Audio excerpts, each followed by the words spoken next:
I'm here with Tom Homola again today to talk to him a little bit about Generation Bridge and some of the stuff that's going on in his life. So I'd like to have him introduce himself so we get to know you a little bit better, Tom. Sure, thanks for having me. My name is Thomas Homola. I'm the CEO of BioClean, which is a mold restoration business in Milford, Connecticut.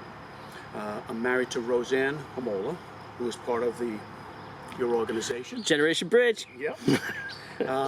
And I'm in business with my son, who recently came on with us probably about 8 months ago, who came on to work with us at BioClean. Well, and that's really part of the reason why we wanted to have you on here today, is because you'll have a unique perspective with what it is to have a family business and working across generations, but also working across family members. So what might you say are some of the challenges that you run into with working with your son, and from maybe a generational perspective, but also because he is your family? Sure. Quickly, when I had mentioned to him quite a while ago, hey, why don't you come and work with me? He's good with his hands. Just a very technical young man. And he goes, yeah, sure. I said, great. I'd like you to come and work for BioClean, but as a salesperson. Okay. He thought about it for about 2 months, and then said, sure, I'd like to do that. But I'm afraid of doing sales. I'm not a salesman. So that was a bit of a challenge for him, and it put me back a little bit too as to, is he going to be able to handle this? Interesting. So how did you guys get around that, or how is that working out now?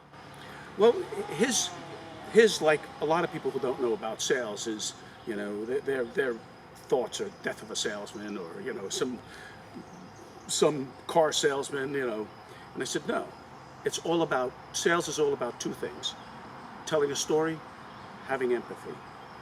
If you start with those two things, you're going to have a successful career. That's great. Now, how is he doing now? Okay, so we had another salesman at the organization at the same time he came on, and within a month he surpassed him. Oh, that's awesome. Turns out my son's empathy level, he's a good listener, and he was organized. Plus he was probably a little bit afraid. So he did everything this is what you want a salesperson to do. So tell me, why was he a little bit afraid? Is he afraid because of Dad there in front, or? I'm sure he never said that. He never said that, but I'm absolutely sure. But I'm also, I'm a car salesman now, but he's not. Right. So that, and he outpaced the other salesperson almost immediately. That's great. And been on an upward trajectory since then. Since then. All right, so now let's reverse it a little bit. So there's a couple of challenges, right? Well, let me ask you this: do you guys butt heads much? A couple of times. Okay. I was a father to him. Yep. Okay, and he gave me some grief back, because well, because you're used to dealing with your son. No, this is what you have to do. So who cares that it's 7 days a week that you're out, doing this? Don't worry about it. You could take some time off when you want to take some time off. But then when he takes the time off, his father, what are you doing? Right. Yep. The expectations. Exactly. The sort of, and we talked a little bit about that, a similar thing with like coaching and, the father and son, coach and player type of action and all that. Yeah. Sometimes tough to separate that line. So let's flip it though, and let's say, what are the positives about working with your son? You're working with your son. What more can you say? I love my son. I'm proud. I get the pride level where I go, well, look at this. He's outperforming me, and every once in a while, he comes back and says something. I go, I didn't know that. He goes, how could you not know that? You've been in the industry. I go, well, I didn't know that. So he's educating me with regard to some of his technical prowess and some of his technique. Hey, this is how I handle this situation. Yeah. Do you have a particular instance of the technical prowess maybe that you could share? Very technical. We use infrared devices, to look in walls to see where there's moisture leaks and stuff. And I'm decent at it, okay. And then I said, well, why are you doing it that way? And he goes, are you kidding me? You get better. You could get a response from it. I'm able to track down the issue faster. So then in that instance, it's not always that the father is teaching the son. Yeah. Sometimes the son is teaching the father. Yeah. This might be a loaded question, but because I think I know the answer. How did you feel when your son teaches you something? I felt great. Okay, just like, well, I'm a particular kind of person. Okay, a good portion of my career was as a consultant, so people paid to listen to me. Okay, I'm I listen to people, so it works a little bit for me, a little bit easier than perhaps some. Oh, that's great. That's great.